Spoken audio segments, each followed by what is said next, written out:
Ho ho ho, Merry Christmas! Today should be Christmas Eve when this video goes up, and tomorrow should be Christmas Day. Hope you're all excited, to open your presents, eat your food, spend time with family, whatever you're going to do. Hopefully have an awesome day.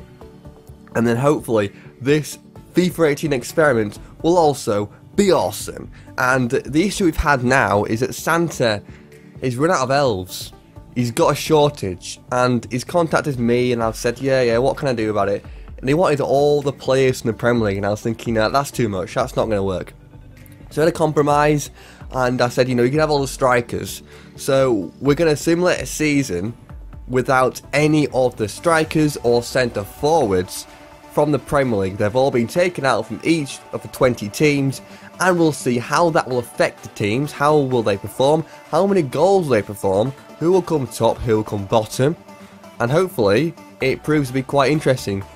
Which players will then be scoring all the goals, because the strikers can't be scoring the goals because they're not there anymore. So someone else has to step up and score the goals, or will no one score that many goals, end up with not many goals scored in the season, and the results will be completely different to what you'd expect. Anyway guys, thank you so much for getting to this video and clicking on it, so please leave a like if you enjoy it, and subscribe if you're new as well. I want to get as many subscribers as possible for the new year. And why not turn on those notifications, so if a video pops up, I make a video, you never miss it. Okay then, let's start the experiments. After half a season, halfway point in the season now, Hazard 5 goals ahead of Snodgrass for West Ham United. 10 goals for him and then 15 for Hazard. What a great season he's having so far, and maybe he should be a striker, because it seems to be that due to the amount of goals he's scoring, he must surely be put up front, replacing Morata for Chelsea. Now on to assists. Lanzini with 8, then Arnautovic's teammate on 5, first and second for that team. Sanchez third place, not a bad season so far. Just got 8 goals I think, and he scored 5, or he's got 5 assists. Clean sheets. Ospina, of all the goalkeepers, Ospina is top. That's interesting. No De Gea, no Lloris, no one like that, no Courtois up there. Just Ospina. Courtois is in 13th place. What about the other two I talked about? I can't see Lloris and De Gea unless I've missed them.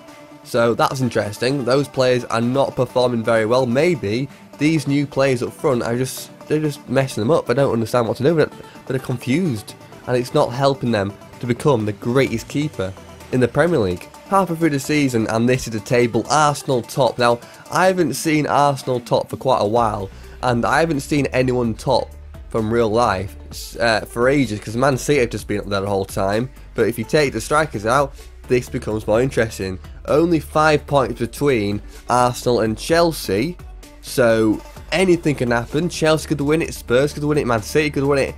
I don't think West Ham would win it, but they could still do it. But based on their attack rating and the rating overall, I don't think they can do it. But maybe they could pull themselves together and get those 9 extra points that they need over Arsenal, and maybe do it. Newcastle 6th place, not doing too bad either. Liverpool down in 9th, just ahead by 3 points ahead of Manchester United. So both of those teams have quite a poor season. They're not where you'd expect them to be. Yeah, you've got a lot of good teams up there, so maybe 5th and 6th, but not 9th and 10th.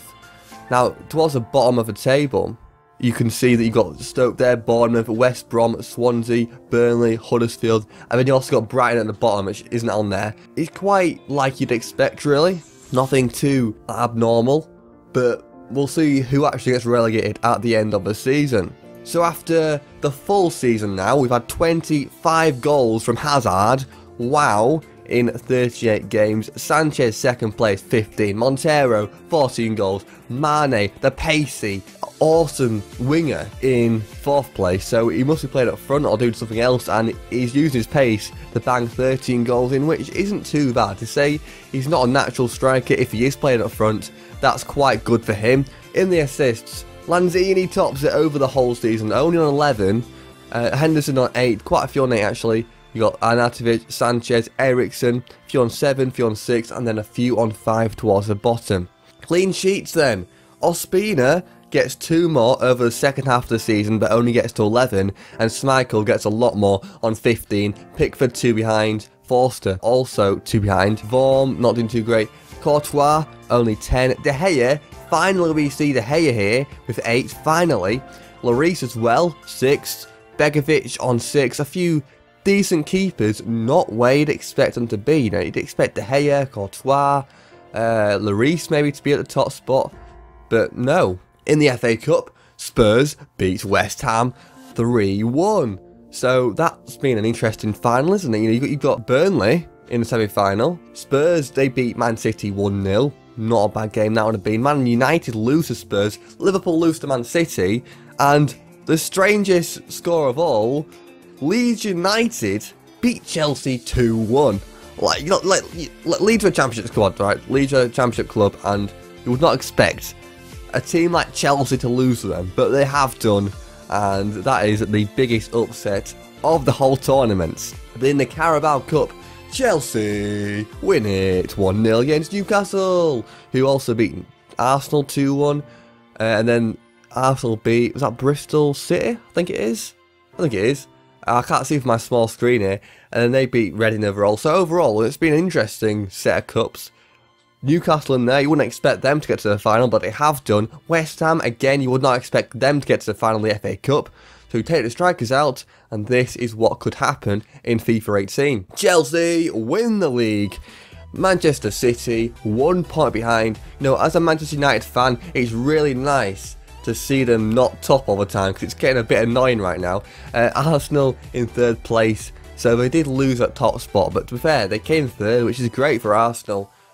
Spurs in 4th, Manchester United picked up a little bit in 5th, Liverpool haven't improved that much, they're down in 8th, and actually joined on points with West Ham, so it could have been 9th again. Down a bit further, Huddersfield 14th, quite good. Burnley a bit lower than I expected because, well, I mean, their squad on FIFA isn't that great, but in real life, they're doing amazingly right now.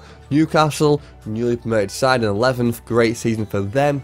And in the relegation zone, Southampton, that's quite unexpected really, but on the screen we saw at the start of the video where you can see all the squads, I think they had Van Dijk up front, and if that was the case, I'm not surprised that they only scored 30 goals. West Brom joined them alongside Brighton. Now Brighton have just got promoted. Their team on this game, their actual squad like ratings and stuff isn't that great. So to be honest, that's not a massive upset for me. It's not a massive surprise. But I'm hoping that Brighton can stay up so we have some more like teams, different teams in the Premier League for next season. Anyway, thank you so much for watching this video. Hopefully you have an absolutely amazing Christmas. The best Christmas you've ever had in your entire life tomorrow, and that's if you celebrate. If you don't, just enjoy your day, and subscribe, leave a like, and turn on those notifications so when I upload a video, you know as soon as it comes up, and you don't miss it. Thanks for watching, and I will see you in the next one.